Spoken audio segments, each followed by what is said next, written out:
Thank you, Mr. President, for having us here. It's a pleasure. While on my way here, friends from Israel said to me, oh, you're going to see President Carter.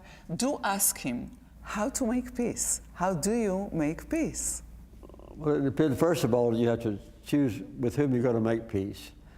And then you have to make sure that the leaders of your country are in favor of peace and are willing to be flexible in dealing with others. And I think that in the case of Israel and the Palestinians, it's also necessary to have a good mediator, someone who is trusted by both sides. So I don't see any way to make peace with Netanyahu as a prime minister who I don't think wants peace. And I'm not sure that Abu Mazen does either right now. And you don't have a trusted mediator who can, bridge the gap and secure the step-by-step small concessions that are necessary for accommodation. So it's a very complex issue, which I found out.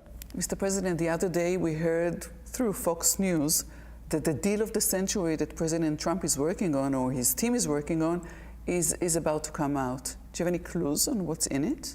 Yeah, we've been hearing that for 2 years now. I hope it's true. If it's true, then I'll be very surprised. I have talked to President Trump's son-in-law about the Middle East and urged him to be aggressive and flexible as well, and to reach out to the Palestinians as well as to the Israelis and the Arab leaders. But and he promised me that he would, but I'm not sure that that's being done. But what you just reported is very encouraging. So you have met Kushner, his son-in-law.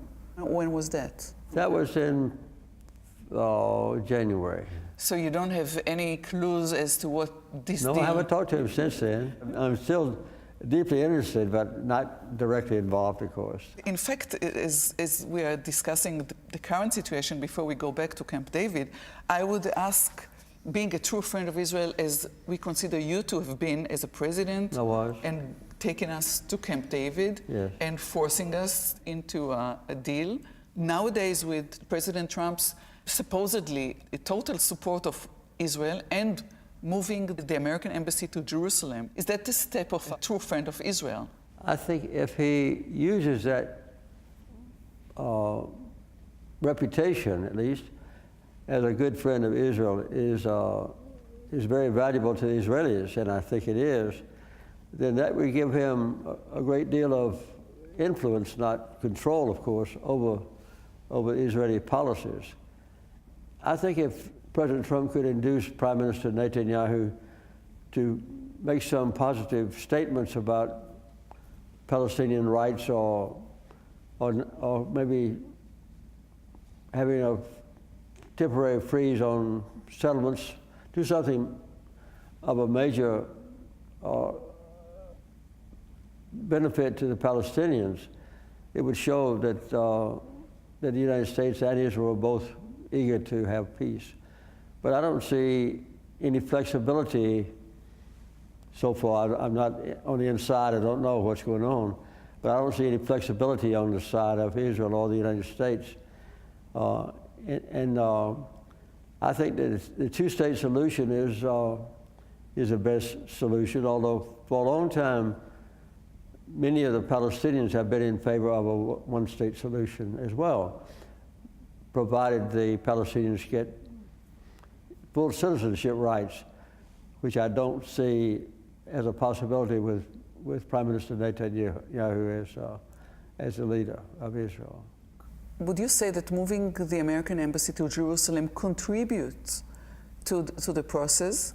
I don't think it does. I think it was a step backward as far as encouraging the Palestinians to be forthcoming as well. It just shows that President Trump has given up his position, which I had and which all other presidents have had in the past, that East Jerusalem is part of Palestine.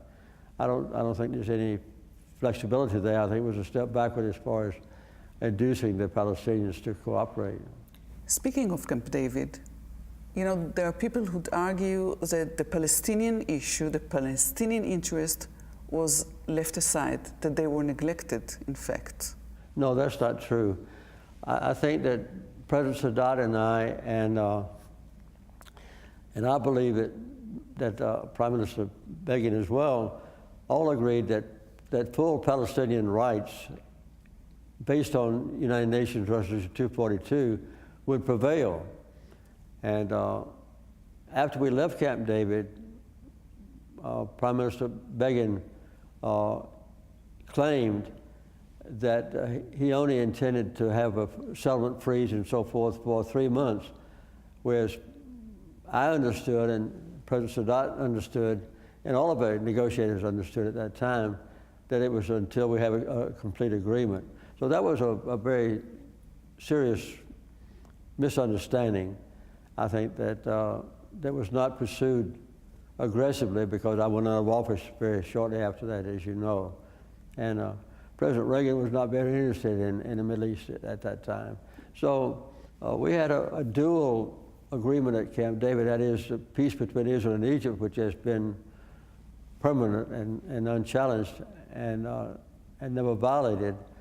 But the other equal part of it was that there would be full rights for the Palestinians with full autonomy, a chance to run their own affairs, and a two-state solution. Well, an autonomy is not a separate state. That's right. Especially not according to the Israeli interpretation of that term. I know. Well, we didn't get into that because we just didn't have time, and the only thing I could get was what we actually put into writing. But as you know, United Nations Resolution 242 is quoted in the Camp David Accords as being agreed to by Prime Minister Begin and Israelis. In hindsight, Mr. President, would you have been more persistent on the Palestinian issue, or is a trade-off to get Sadat cooperate with the Israelis, and the Israelis cooperate with Egypt? You had no choice but to put that issue aside, and might have missed an opportunity to get this. We never put the issue aside for full Palestinian rights. And in my opinion then and now, Prime Minister Begin agreed that the Palestinian issue would be on an equal basis as far as importance was concerned with peace with Egypt. It was two parts of equal importance. Who would you put the blame on? I think the blame is on Israel's side. I think Israel is to blame. And all the promises made by the Israelis at that time to give Palestinians full rights and a nation of their own has been violated.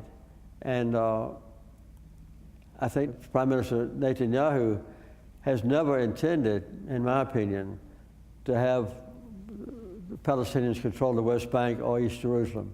He's always had in the back of his mind, in my opinion, and in the forefront part of the time, that the West Bank was part of Israel, and of course East Jerusalem included. I have been in charge of the election monitoring for all 3 Palestinian elections, and it was very difficult for me to get Israel to agree to let the Palestinians even vote who lived in East Jerusalem, as you may know. So I don't think that the Israelis have been good faith complies with the Camp David agreement about Palestinians. Would Hamas be a viable partner? Well, Hamas are not even willing to recognize the right of Israel to exist. I don't think now they would, but there was a time when I went and negotiated with the Hamas leadership when they were, and I had a press conference in Jerusalem and described exactly what Hamas had agreed to, and the Hamas leadership at that time, the chairman of the Hamas leadership, agreed with me publicly. So that there was a time when Hamas was willing to accept Israel's right to exist and to recognize Israel as a nation. But that time is gone now, and I don't think Hamas is the same as it was then. I think Hamas would be very difficult now as as a participant in any sort of peace agreement. What is the advice you would give to Israel, given that the Israeli people do wish for a settlement, do wish, as do the Palestinian people? Well, I think if Israel would make it plain to the Palestinians and to the world that they were willing to have a Palestinian state, a viable state with contiguous borders, and that the Palestinians would have equal rights to run their own affairs. If they would just go back to the original Camp David Accords that I negotiated and repeat those commitments, I think it would be a very major step forward. Let me read to you these words. The Holy Land does not yet enjoy the blessings of peace. Conscious of the grave issues that face us, we place our trust in the God of our fathers, from whom we seek wisdom and guidance. As we meet here in Camp David, we ask people of all faiths to pray with us, that peace and justice may result from these deliberations. Yes. So well, take me back to the start. The prayer was drafted by a group in Washington and given to me. And I presented it to President Sadat, who accepted it immediately. I presented it also to Prime Minister Begin. He modified some words, which we all accepted, and we put the prayer out, and I think the whole world was praying for us. And one of the reasons that I believe we were successful, at least at Camp David, in reaching an agreement was that all three of us were deeply religious. I think it's safe to say that Sadat was a very deeply religious Muslim. I was a religious Christian. And I think that Prime Minister Begin was, in my opinion, the first genuinely religious, deeply committed Jewish believer. So we were all three, in our own way, very deeply committed to peace, and particularly in the Holy Land. And that common faith in the Abrahamic religions, I think, was what made it possible for us to reach agreement. Well, but it took more than just faith. It took your courage and your insistence, even at times of crisis, and there were those times of crisis. Tell me more about the strategy that you had to take. Well, we tried for 3 days to meet together, all three of us leaders, and that wasn't possible because Begin and Sadat despised each other, and they argued about, history, the past 2,000 years of history. So I finally decided that they had to stay apart. So for the next 10 days, they never saw each other. And I went back and forth, you're right. But it was a matter of a small concession on the part of the Egyptians and then a small concession on the part of the Israelis. I would say that Sadat was more forthcoming than the other 50 or so members of his own government there. And I would say that Prime Minister Begin was the least cooperative of all the Israelis who were there. He was very reluctant, very cautious. I would say that Prime Minister Begin was the most courageous one there. He gave up perhaps more of his previous positions in Israel than had been the case. And I think Sadat, who was killed perhaps because of Camp David concessions,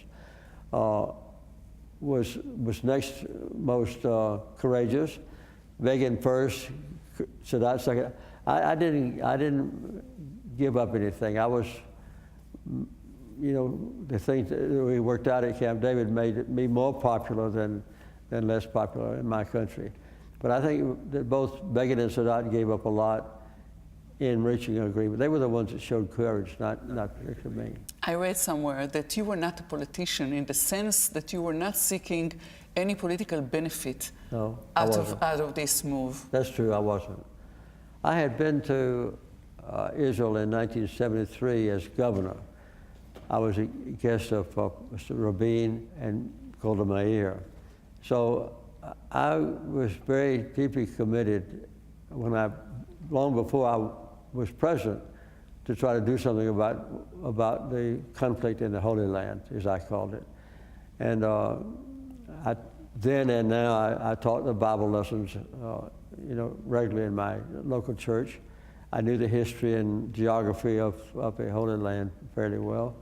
So that was one of the commitments that I made, along with my Secretary of State, Cy Vance, and also Dr. Brzezinski, even before I was president. I don't remember any American Jewish leader ever asking me to try to negotiate a peace agreement. We just decided on our own that we would do it. And so it was a very personal thing with me to try to bring peace to the Holy Land. And I still pray that someday, in some way, we will. But I haven't seen any encouraging sign yet from President Trump.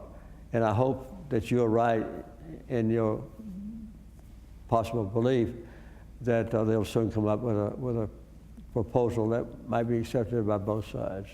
Except that if an American president is fully committed to the Israeli cause, he would not be considered an honest broker and would not be acceptable on the other side. Well, you have to want peace between Israel and all of her neighbors, and that's what I have always wanted, was peace for Israel with Egypt and also with the Palestinians, and also with Lebanon, and also with Syria, of course, with all her neighbors.